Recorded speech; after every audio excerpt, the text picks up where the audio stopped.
Que la bénédiction de Dieu le Père, de Dieu le Fils et de Dieu le Saint-Esprit soit avec vous. Qu'elle soit avec toute votre famille en ce moment. Je vous souhaite la bienvenue dans cet espace de prière, un lieu où nous nous unissons comme une seule famille. Nous cherchons ensemble la face de notre Seigneur. Aujourd'hui, nous déposons nos cœurs devant le trône de la grâce. Nous invitons la présence sainte de Dieu dans nos maisons. Nous demandons qu'un manteau de paix divine vous enveloppe maintenant. Que le sceau de la protection de Dieu soit marqué sur votre front. Qu'il soit aussi sur le front de chaque membre de votre famille. Nous créons un sanctuaire spirituel autour de nous. Un lieu où seul l'amour de Dieu peut entrer. Un lieu où sa lumière dissipe toutes les ténèbres. Entrons avec confiance dans ce moment sacré. Au nom puissant de notre Seigneur Jésus-Christ, nous nous levons dans la foi. Nous nous tenons sur l'autorité que son nom nous donne. Nous déclarons que chaque famille qui écoute est sous sa seigneurie. Nous proclamons que Jésus est le Seigneur de votre foyer. Il est le gardien de vos enfants. Il est le restaurateur de votre mariage. Nous nous opposons à toute force des ténèbres. Nous nous dressons contre tout plan de l'ennemi. Nous brisons maintenant toute parole de malédiction prononcée contre votre lignée. Nous annulons les effets des péchés générationnels. Nous lions l'esprit de division qui cherche à semer la discorde. Nous commandons à l'esprit de rébellion de quitter vos enfants. Nous brisons les chaînes de la maladie et de la pauvreté. Nous proclamons la liberté pour chaque membre de votre famille. Nous déclarons que vos maisons sont couvertes par le précieux sang de Jésus. Ce sang est une barrière infranchissable pour l'ennemi. Nous commandons à tout conflit, toute amertume et tout ressentiment de cesser. Au nom de Jésus, nous proclamons la victoire. La victoire de l'amour sur la haine. La victoire de l'unité sur la division. La victoire de la lumière sur les ténèbres. Nous déclarons que votre famille est bénie pour être une bénédiction. Para a glória de Deus, nós já somos uma grande família de oração aqui no YouTube. Gostaria também que você deixasse o seu like, o seu gostei, porque todas as vezes que você faz isso, você está avisando ao YouTube que aquilo que você está vendo e ouvindo é algo bom para você e que ele pode enviar para outras pessoas. Por isso, é muito importante você deixar o seu gostei. E se você ainda não se inscreveu, embaixo tem a palavra inscrever-se. Maintenant, je vous invite à calmer votre cœur. Laissons derrière nous les déclarations de guerre spirituelle. Entrons dans le lieu secret de l'intimité avec le Père. C'est là que se trouve la véritable source de notre force. C'est là que la restauration commence vraiment. Dans l'évangile de Luc, au chapitre 15, Jésus raconte une histoire. Une histoire qui a touché les cœurs depuis des millénaires. C'est l'histoire d'un père et de ses deux fils. Nous l'appelons souvent la parabole de l'enfant prodigue. Mais c'est vraiment l'histoire du Père miséricordieux. Imaginez cette scène avec moi. Un jeune fils vient voir son père. Il lui demande sa part d'héritage. C'était comme lui dire « Père, pour moi, tu es déjà mort ». Imaginez la douleur dans le cœur de ce père. Pourtant, avec un amour incompréhensible, il accepte. Il divise ses biens et donne sa part au plus jeune. Le fils part alors pour un pays lointain. Là, il gaspille tout son argent. Il vit une vie de débauche et d'excès. Il cherche le bonheur dans des plaisirs éphémères. Mais bientôt, une grande famine frappe le pays. Le jeune homme se retrouve sans rien. Il n'a plus d'amis, plus d'argent, plus de nourriture. Il est obligé de travailler pour un fermier. Son travail consiste à nourrir les cochons. Il a tellement faim qu'il aurait voulu manger leur nourriture. Personne ne lui donne rien. C'est le point le plus bas de sa vie. C'est dans cette porcherie, dans cette misère qu'il rentre en lui-même. Il se souvient de la maison de son père. Il se dit que même les serviteurs de son père mangent mieux que lui. Une décision naît dans son cœur. Il se dit « Je me lèverai, j'irai vers mon père ». Il prépare même son discours de repentance. « Père, j'ai péché contre le ciel et contre toi. Je ne suis plus digne d'être appelé ton fils. Traite-moi comme l'un de tes ouvriers. » Il se met alors en route. Imaginez ce long chemin du retour. Un chemin rempli de honte, de regrets et de peur. Il ne sait pas comment son père va le recevoir. Peut-être sera-t-il rejeté. Peut-être sera-t-il humilié. Mais l'histoire nous dit quelque chose de magnifique. Comme il était encore loin, son père le vit. Cela signifie que chaque jour, le père regardait la route. Chaque jour, il espérait voir la silhouette de son fils. Son cœur de père n'avait jamais abandonné. Il attendait, il espérait, il aimait. En voyant son fils, le père fut rempli de compassion. Il ne resta pas sur son porche à attendre des excuses. Non, le père courut vers son fils. Il se jeta à son cou et le couvrit de baisers. Le fils commença son discours de repentance. Mais le père ne le laissa même pas finir. Il appela ses serviteurs. « Vite! Apportez la plus belle robe et revêtez-le. Mettez-lui un anneau au doigt et des sandales aux pieds. Amenez le veau gras et tuez-le. Mangeons et réjouissons-nous. Car mon fils que voici était mort et il est revenu à la vie. Il était perdu et il est retrouvé. » Quelle image puissante de l'amour de notre Père céleste. Cette histoire est le cœur de l'Évangile. Elle est aussi le cœur de la restauration de nos familles. Tirons de cette histoire quelques leçons profondes pour nos vies. La première leçon est la nature de l'amour de Dieu. L'amour du Père dans cette histoire est inconditionnel. Il n'a pas dit « Je t'aimerai si tu changes ». Il n'a pas dit « Je t'aimerai quand tu seras parfait ». Il a aimé son fils même quand il était loin. Il l'a aimé quand il gaspillait son héritage. Il l'a aimé quand il vivait dans le péché. Chers parents, entendez-vous cela? Votre amour pour vos enfants doit refléter cet amour. Peut-être avez-vous un fils ou une fille qui s'est égaré. Peut-être a-t-il ou elle fait des choix qui vous brisent le cœur. Ne cessez jamais d'aimer.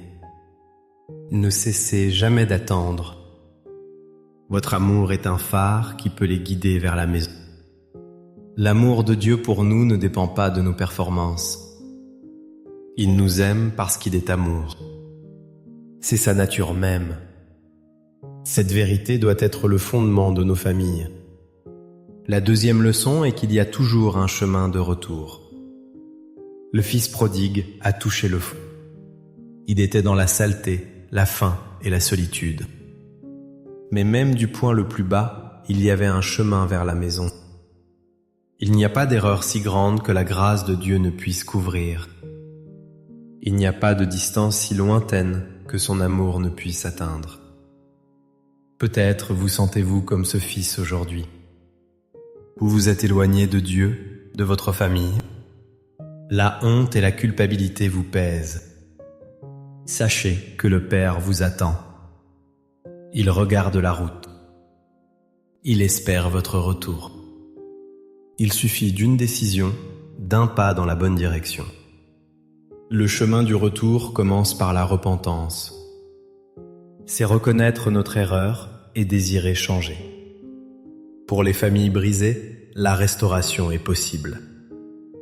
Pour les mariages en difficulté, la guérison est possible. Il y a toujours un chemin pour revenir à l'unité. Il y a toujours une voie vers la réconciliation. Ne perdez jamais espoir. La troisième leçon est le pouvoir transformateur du pardon. Le Père n'a pas fait de reproche à son Fils. Il ne lui a pas rappelé ses erreurs. Il n'a pas dit je te l'avais bien dit. Il a offert un pardon total et immédiat. Ce pardon a tout restauré. La robe a restauré sa dignité.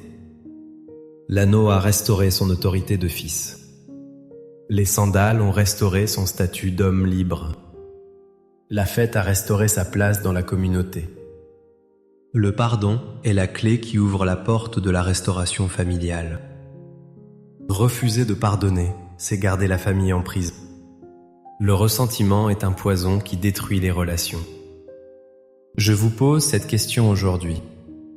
Y a-t-il quelqu'un dans votre famille que vous devez pardonner? Votre conjoint? Votre enfant? Votre parent? Êtes-vous prêt à courir vers eux comme le Père a couru? Êtes-vous prêt à pardonner avant même d'entendre des excuses? C'est ce pardon radical qui apporte la guérison. C'est ce pardon qui permet à l'amour de Dieu de couler à nouveau. Cet amour incroyable, cet amour qui attend et qui restaure, est aussi un amour qui protège. Le Père de l'histoire aurait tout fait pour protéger son Fils. Notre Père céleste désire ardemment nous protéger. Il nous a donné des promesses puissantes dans sa parole. Le psaume 91 est l'une des plus grandes déclarations de protection divine. C'est la promesse du Père à ses enfants bien-aimés. C'est un bouclier de foi que nous pouvons lever pour notre famille.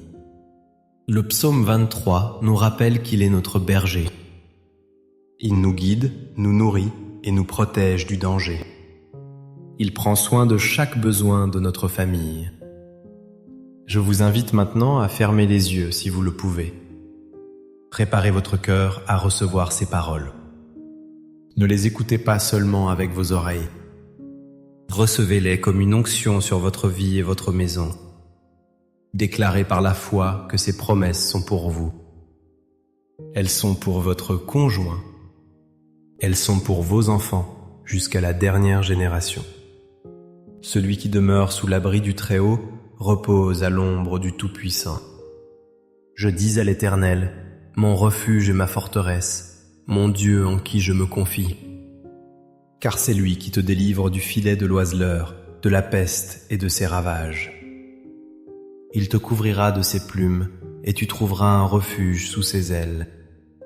Sa fidélité est un bouclier et une cuirasse. Tu ne craindras ni les terreurs de la nuit, ni la flèche qui vole de jour, ni la peste qui marche dans les ténèbres, ni la contagion qui frappe en plein midi. Que 1000 tombent à ton côté et 10 000 à ta droite, tu ne seras pas atteint. De tes yeux seulement tu regarderas, et tu verras la rétribution des méchants. Car tu es mon refuge, ô Éternel. Tu fais du Très-Haut ta retraite. Aucun malheur ne t'arrivera, aucun fléau n'approchera de ta tente. Car il ordonnera à ses anges de te garder dans toutes tes voies. Ils te porteront sur les mains, de peur que ton pied ne heurte contre une pierre. Tu marcheras sur le lion et sur l'aspic, tu fouleras le lionceau et le dragon. Puisqu'il m'aime, je le délivrerai. Je le protégerai, puisqu'il connaît mon nom. Il m'invoquera, et je lui répondrai. Je serai avec lui dans la détresse. Je le délivrerai, et je le glorifierai. Je le rassasierai de longs jours, et je lui ferai voir mon salut. Père céleste, nous venons devant toi avec des cœurs remplis de foi. Nous nous appuyons sur ta parole immuable. Nous nous approprions les promesses du psaume 91. Nous te prions maintenant pour chaque famille représentée ici. Père, au nom de Jésus, nous prions pour la protection divine. Nous plaçons chaque membre de la famille sous l'abri du Très-Haut. Nous demandons que l'ombre du Tout-Puissant les couvre. Sois leur refuge et leur forteresse. Sois le Dieu en qui ils placent toute leur confiance. Seigneur, nous te prions pour les enfants. Protège-les à l'école, dans la rue, sur Internet. Garde-les des mauvaises influences et des mauvaises compagnies. Délivre-les du filet de l'oiseleur, des pièges cachés de l'ennemi. Garde leur cœur pur et leur esprit tourné vers toi. Nous prions pour que tes anges campent autour d'eux, qu'ils les portent sur leurs mains. Qu'aucun accident, aucune maladie, aucun mal ne les atteigne. Nous déclarons que nos enfants sont enseignés par l'Éternel, et la paix de nos enfants sera grande. Seigneur, nous prions pour les mariages. Nous te demandons de restaurer l'unité et l'amour. Là où il y a eu des blessures, apporte ta guérison. Là où il y a eu de l'amertume, apporte le pardon. Comme le père de la parabole, aide chaque conjoint à pardonner. Aide-les à courir l'un vers l'autre avec compassion. Brise les murs de silence et de ressentiment. Rétablis la communication, la tendresse et la joie. Que chaque couple trouve en toi un refuge sûr. Père, nous prions pour la restauration des relations familiales brisées. Nous pensons à ces fils et filles prodigues, des enfants qui ont quitté la maison, qui ont tourné le dos à leur famille et à toi. Père, nous prions pour qu'ils rentrent en eux-mêmes, qu'ils se souviennent de l'amour de leur foyer, que ton Esprit Saint les convainque de péché et les attire à toi. Nous prions pour les parents qui attendent. Donne-leur ta patience, ton espérance et ton amour inconditionnel. Aide-les à garder leur cœur ouvert, prêt à pardonner. Nous prions pour la réconciliation entre frères et sœurs. Nous prions pour la paix entre les parents et les enfants. Guéris les vieilles blessures et les malentendus. Que ta paix qui surpasse toute intelligence règne dans nos maisons. Père, nous prions aussi pour la provision, selon le psaume 23. Tu es notre berger, nous ne manquerons de rien. Pourvois à tous les besoins financiers de ces familles. Ouvre les portes de l'emploi pour ceux qui cherchent du travail. Bénis le travail de leurs mains. Fais prospérer leurs entreprises. Qu'il y ait toujours du pain sur leur table. Qu'ils aient assez pour eux-mêmes et pour partager. Conduis-les près des eaux paisibles. Restaure leurs âmes fatiguées et anxieuses. Seigneur, nous prions pour la guérison. La guérison physique pour ceux qui sont malades. Que ta vertu guérissante coule dans chaque corps maintenant. Nous commandons à la douleur de partir. Nous commandons à la maladie de reculer au nom de Jésus. Nous prions aussi pour la guérison émotionnelle. Guéris les cœurs brisés par le rejet, la trahison ou l'abandon. Console ceux qui pleurent la perte d'un être cher. Apporte la paix à ceux qui luttent contre l'anxiété et la dépression. Que ta joie soit leur force. Nous te confions chaque situation, chaque besoin. Nous te demandons de transformer chaque foyer en un havre de paix. Un lieu où ton nom est honoré. Un lieu où l'amour est la loi. Un lieu où chaque personne se sent en sécurité, valorisée et aimée.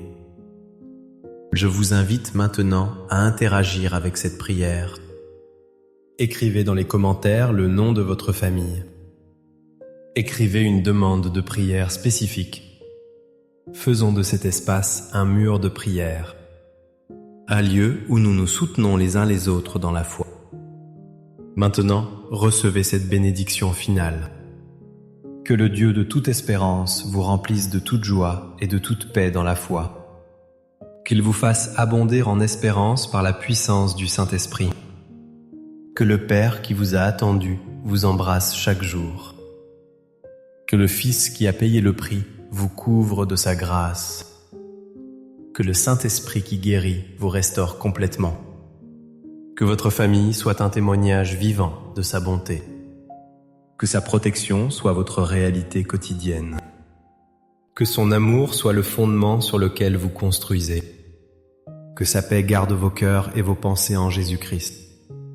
Allez dans la certitude que vous n'êtes pas seul. Le Père vous voit, vous aime et agit en votre faveur. Amen.